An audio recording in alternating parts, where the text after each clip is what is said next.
Every day feels like the last. I find myself on that daily grind, looking for that person that could change my life.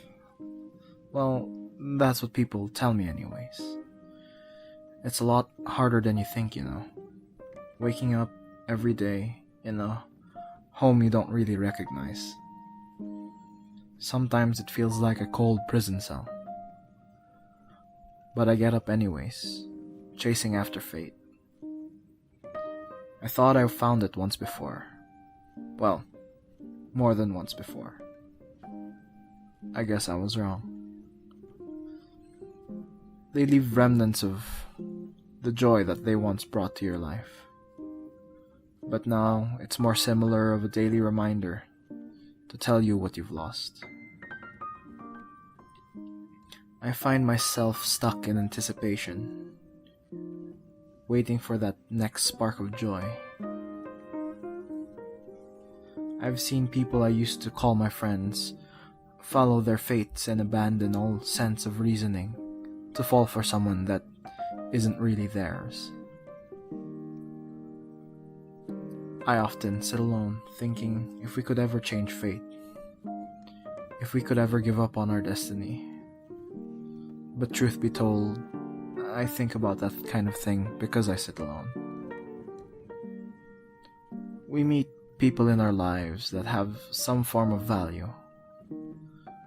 I'm what people would call a hopeless romantic, but there's nothing more wrong than calling me a hopeless romantic, because I'm just trying to find the next reason to live. I have friends, yeah. I have family, a future, but it all falls away so quickly. I often feel alone, like some part of a sick joke that never ends.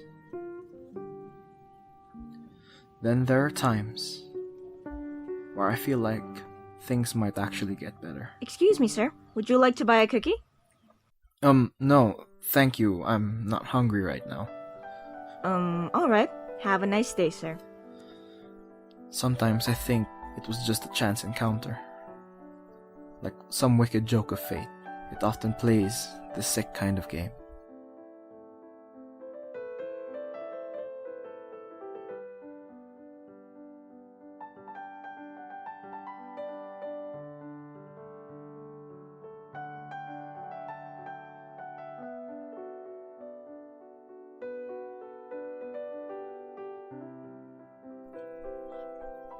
That's a beautiful guitar.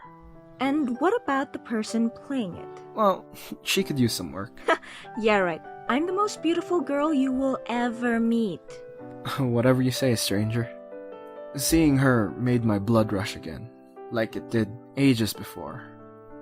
My mind swimming in endless possibilities. Maybe I had a chance, an actual shot at something like this. But I could not be more unsure of myself. I felt my hands shake, my face turn bright red. Sometimes all you need to do is convince yourself that you can actually do it. We had a few conversations here and there, mostly chats after she accepted my friend request. Soon found out that she was friends of my friend. She kept her mysterious persona, always kind and supported me. She made me want to live again, believe it or not. I felt this unending sea of inspiration sprout out of my mind every time I would look at her, every time I would think of her. Soon, we found out we had more in common than we thought. I started to think to myself that maybe this was a dream come true. A woman where we could really relate to each other, where we could support each other, where the two of us had a chance. After having a crush for 4 whole months, I finally built up the courage to tell her, "Hey, Jan." Oh, hey, Adam, what's up? Mind if I tell you something? Sure thing, what's up? I like you. Like you. Like a lot. I don't know what to say. Would you like to go out with me or something? On a date, or something like that. I'm sorry. I'm not really ready for a relationship. I just got so much on my plate right now. That's rough. Yeah. My last relationship wasn't so kind to me. Need some time for, just me. No, yeah, that's fair. I'll get going. I still got a lot of work to do.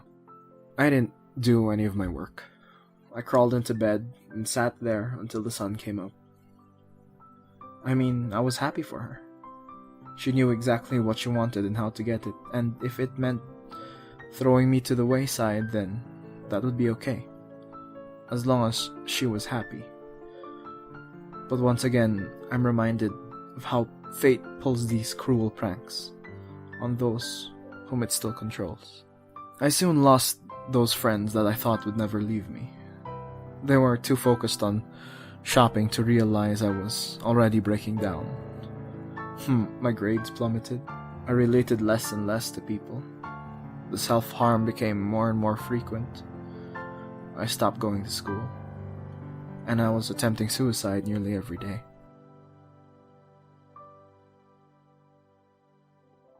Hey, I've not seen you around recently. Are you okay?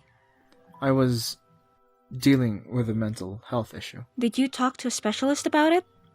No. No, I did not. Oh, so what's your plan? I don't know. Oh. Well, honestly, Jan, I just want to die. What's the reason for you wanting to die? So I don't have to deal with this life anymore. How do you know that? That what you're doing is the right thing? I mean, don't you want to have a future? No, don't do that. Don't give me hope. Isn't that something we should be grateful for? I just hope for a life where I could settle down with the girl I love, live a normal life. Is that too much to ask? Depends on your answer. How will you make it happen if you give up now? At least I don't have to live with this pain anymore. At least I don't have to die every day. I just feel alone. I just want people to care. I'm sorry I was not there for you.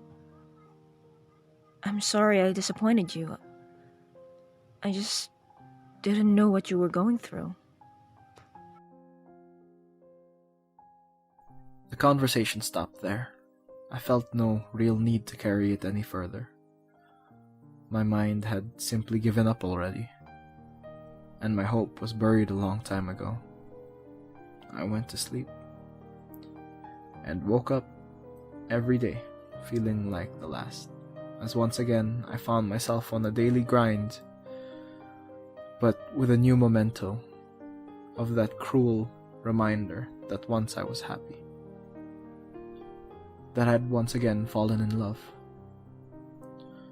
with someone that fate had decided I fall for. But I went back to school. I kept on trying and trying and trying, each day getting harder and more drawn out than the last. I had wanted to give up on love entirely, but every day was a reminder that I could be with her. Every day drew me closer and closer to her, even if I didn't wish it. I met up with her one day, gave her a memento similar to the one that she left in my heart. It was my way of saying I'll be here regardless of what happens. But I had lost my passion. I had lost my inspiration. Every day just felt like the last. I got in more fights. I was looking for a reason to finally end it. But there was light at the end of the tunnel. Once again, she found a way to ignite my passion, my inspiration. Only grow the love that I felt for her. And I had made up my mind. I was going to take the chance, playing at fate's game. I had pulled all-nighters and worked to make the perfect gift for her.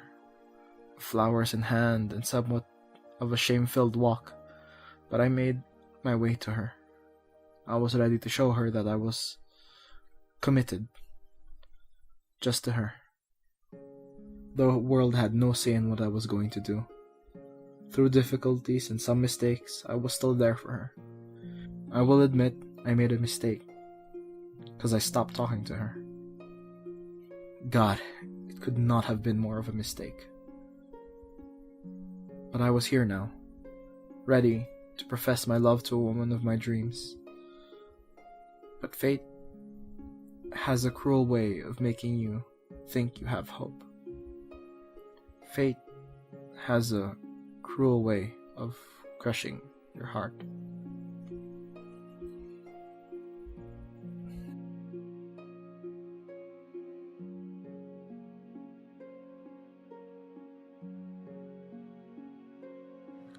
Love your art. I, thanks. Something wrong, Adam?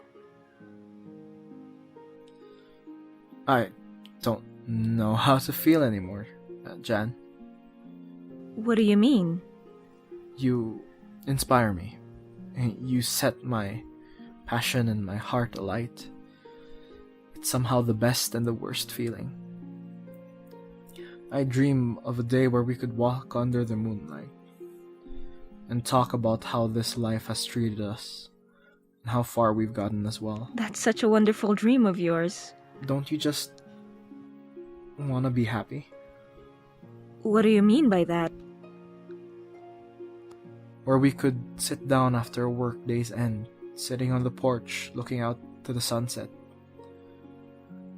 As we enjoy some hot cocoa and finally rest our heads together and enjoy the now. That's the real question, Jan. Because I don't think you feel the same way. I'm sorry, Adam. My heart's been captured by another man. I went on autopilot. I wished her the best and really do hope that she gets that porch with a beautiful view of the sunset. Oftentimes, that's all we can really wish for people we love.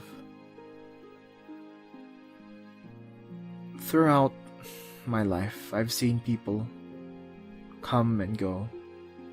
Some stick around but are no longer friends, and some pretend to be. Some people don't stick around at all.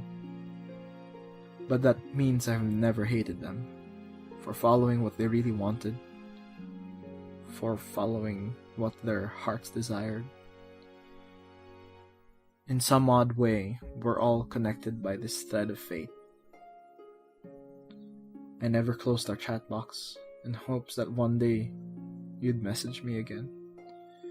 But sometimes I'm taken back to that day when you made me realize we would never be together, like so many before. And that cuts me more than this old rusty blade could. Sometimes people take fate into their own hands, and sometimes fate has its hands around us. Neither are ever bad things.